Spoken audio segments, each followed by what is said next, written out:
And let's have some fun, baby. Yeah! Here we go, baby. Here are the swing plates. We're trying them out. We've been working with them for a couple of weeks now. These things are amazing because they're helping you with proper sequencing and with proper club path. So check this out. If you don't sequence the right way on your downswing, you hit this stick. If you don't have the right club path inside out, if you're working on an inside out club path, you hit this stick. So here's what we're going to do. We're going to set up to this alignment stick here. My hands are 12 inches away from this. And the reason why this stick is important is because when we go to the top of the backswing, if we initiate with our shoulders, so we're not sequencing the right way, you run right into the stick. Okay, so that's proper sequencing, or why it's important to sequence with the hips. Because when you sequence with your hips, you're clearing, you're making space, and you don't hit the top stick. Now, as far as club path, with the second plate back here, this one helps out tremendously because so many people do the old drag it and take it way inside. You can see that your club is on the inside of this stick. What you want to do for the inside out swing to train your brain how to do an inside out swing, which is the opposite of over the top, is take the club head back so that you're on this side of the noodle. So there's just an alignment stick in there, the noodle's on top of it, because if you do hit this thing in a real-time swing, you don't want to hit a real alignment stick. So put a noodle on there so it just helps your hands out, right? So here's what it looks like in slow motion. We're going to go back. We're drawing a line with the club face directly away from the target, so we're not bringing it in. Straight back. And now when we get to the top of the backswing, if the first thing we have to do is sequence the right way, which is with our hips, so I'm kind of squatting and rotating the belt buckle, and that immediately starts to shallow the club, which helps it easily come from an inside out club path, right? I said easily, simply. It's not that easy, right? Because we have to retrain our brain how to do it. So initiate with the belt buckle, turn the belt buckle for as far as it can get. So now my hips are going, I'm loading through that right leg, my core is engaged, I'm keeping the club face square to the path, I'm not opening it, and I'm going straight back. I run out of room in my hips, then I'm going to keep turning with my shoulders by rotating my shoulders, pushing my left knuckles away from the target, keeping my right elbow nice and soft, hanging down. We're not chicken winging and making the club even steeper. Squat, rotate, that shallows the club immediately, and then come through leading with the hands so that we can hit down on the golf ball with an iron, right? Compressing the golf ball, improve contact. Address, relax the shoulders, top of the backswing, squat, rotate, that shallows the club, come through leading with the hands, and repeat. Just do it over and over and over again. Because remember, the key to this is repetitions. Train your brain how to use your muscles in the right sequencing. Train your brain how to use your muscles in the right order. Don't just start hitting balls. It will be a disaster, or you won't get the return on investment that you're looking for. So let's do it bad. We're going to do it the bad way this time. We're going to drag it in, right? So this is what most people do, drag it in, and then over the top, my hands run into the top stick here, right? So that's your over the top, flip at it, early extension to try to correct it, right? That's what it looks like. You go in, over the top, early extension to try to correct everything, and then horrible result. Huge banana slice, top it. Usually chunk it way back here, right? What we want to do, relax the shoulders, core's engaged, loading through the right foot, initiate the backswing with the belt buckle. My hips run out of room right there. My hands are still directly in front of my belt buckle.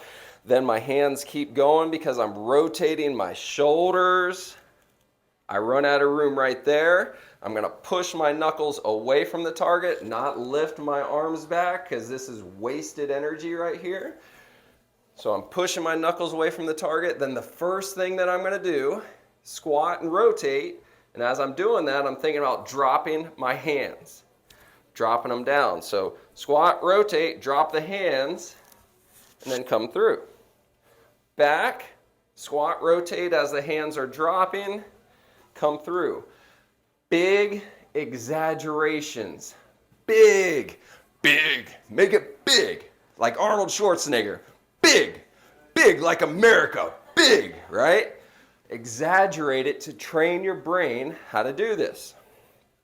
Address, shoulders relax, rotate the belt buckle, push the knuckles away from you, squat, rotate, and drop the hands all at once. Repeat.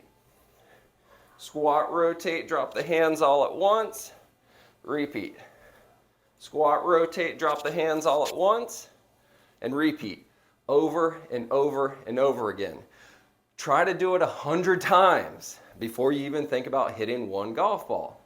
Then do it without the golf ball, because the golf ball makes everything worse. So let's see if we can do it in real time.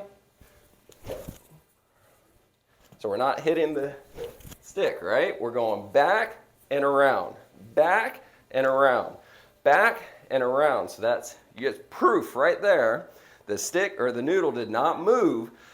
The only way it didn't move is because it is an inside out golf swing. It's a straight back plane and then inside out golf swing, just over and over again. Tempo.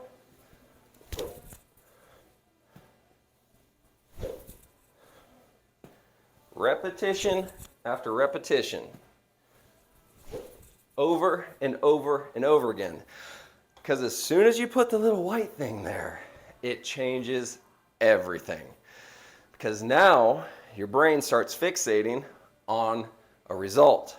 So get as many reps in as you possibly can before you hit the little white thing. Oh man. Woo! Right. Back online. Starting out going to the right.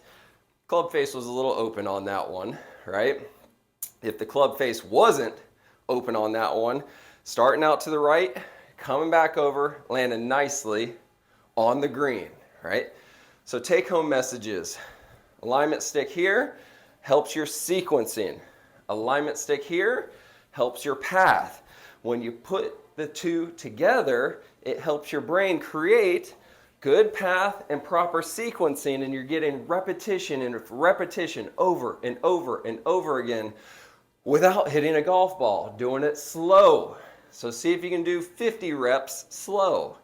Then see if you can do 50 reps at a moderate tempo. So just back, forward, back, forward, back, forward. Then see if you can do a normal tempo.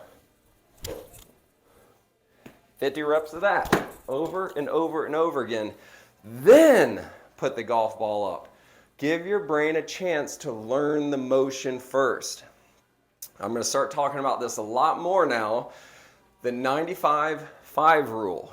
95% of your practice should not be hitting golf balls.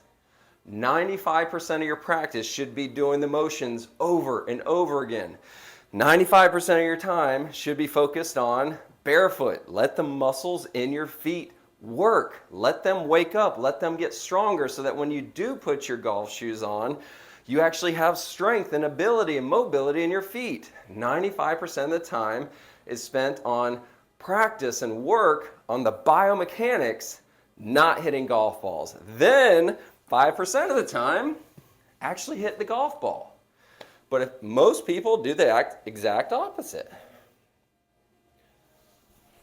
Oh, that one was closer. Still open club face on that. Exhausted after talking about that much. So try it out, comment on it, let me know what you think. We'll also put the link in the bio below for the swing plates. Check them out. These are awesome. Absolutely awesome. Simple, small, compact. Put them right in your golf bag. Take them to the range with you. Check them out. Like, subscribe. Let me know what you think, baby. Yeah.